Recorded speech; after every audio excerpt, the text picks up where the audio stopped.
Bismillahirrahmanirrahim. Alhamdulillahirabbil alamin. Apa kabar semua anak-anak kelas 8? Semoga kalian dalam keadaan sehat walafiat dan semoga di dalam melaksanakan pembelajaran secara jarak jauh hari ini diberikan kelancaran oleh Allah Subhanahu wa taala.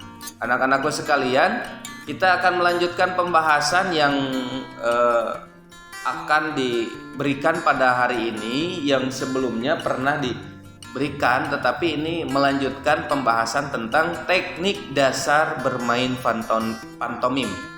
Ya. Tentunya hari ini kita akan membahas bagian yang kedua, yaitu bentuk penampilan pantomim. Nah, bentuk penampilan pantomim itu tentunya ada berapa sih yang jadi pertanyaan? Nah, kita akan bahas di slide berikutnya.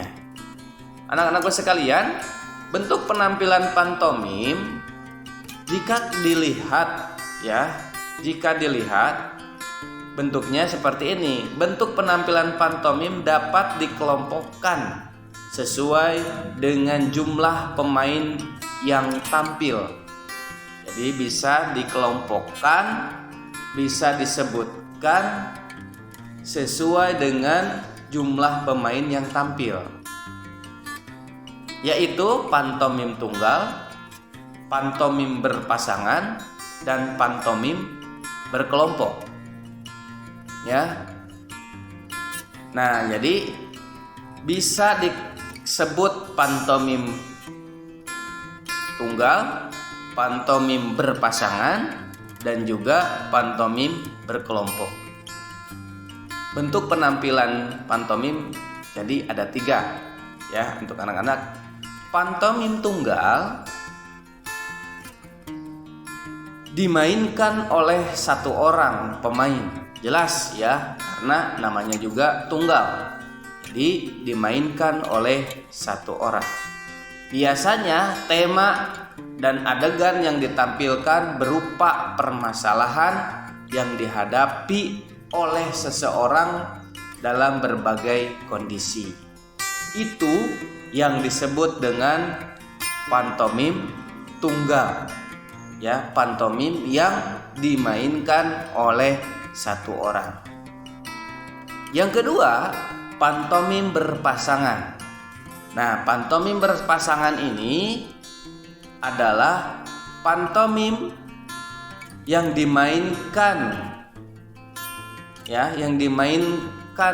oleh 2 orang ya, atau yang disebut dengan berpasangan. Tema dan adegan yang bisa ditampilkan tentunya keunikan dari 2 orang yang saling merespon gerak yang lucu.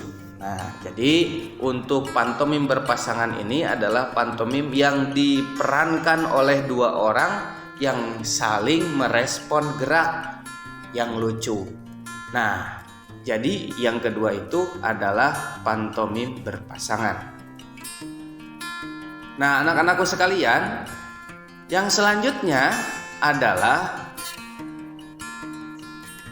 yang ketiga, pantomim berkelompok.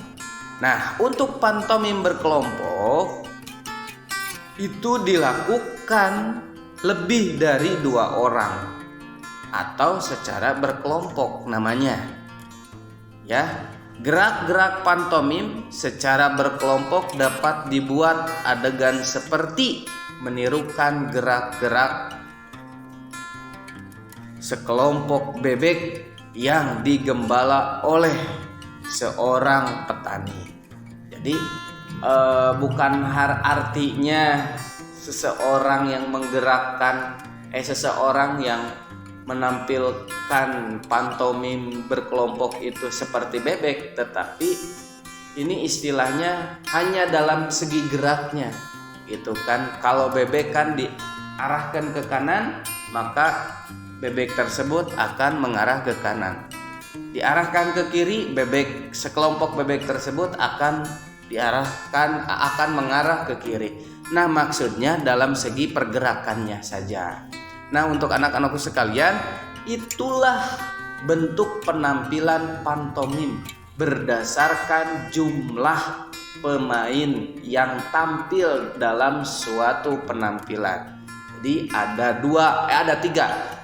Ada pantomim tunggal, pantomim berpasangan, dan juga pantomim kelompok. Itu disesuaikan dengan kondisi yang ada. Nah, anak-anakku sekalian, untuk tugasnya adalah silahkan kalian rangkum materi yang disampaikan pada hari ini, yaitu dengan cara mengklik link yang ada di deskripsi.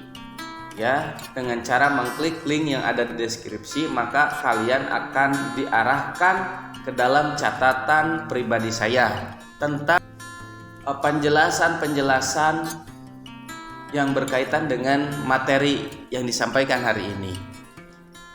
Yang kedua, silahkan juga kalian untuk mengklik daftar hadir, ya, mengklik daftar hadir. Maka tentunya kalian juga akan diarahkan ke daftar hadir yang pertemuannya disesuaikan dengan pertemuan hari ini. Nah, begitulah anak-anak penjelasan untuk penampilan atau bentuk penampilan dari pantomim, ya. Jadi saya ulangi sedikit. Pantomim itu dibagi kepada 3 bagian berdasarkan bentuknya, berdasarkan jumlah pemainnya. Kalau jumlah pemainnya 1 orang berarti pantomim tunggal. Jumlahnya 2 orang berarti pantomim berpasangan. Jumlahnya 3 orang atau lebih berarti pantomim berkelompok. Itulah penjelasan singkat tentang bentuk penampilan pantomim. Sekian dan sampai jumpa di pelajaran selanjutnya. Wassalamualaikum warahmatullahi wabarakatuh.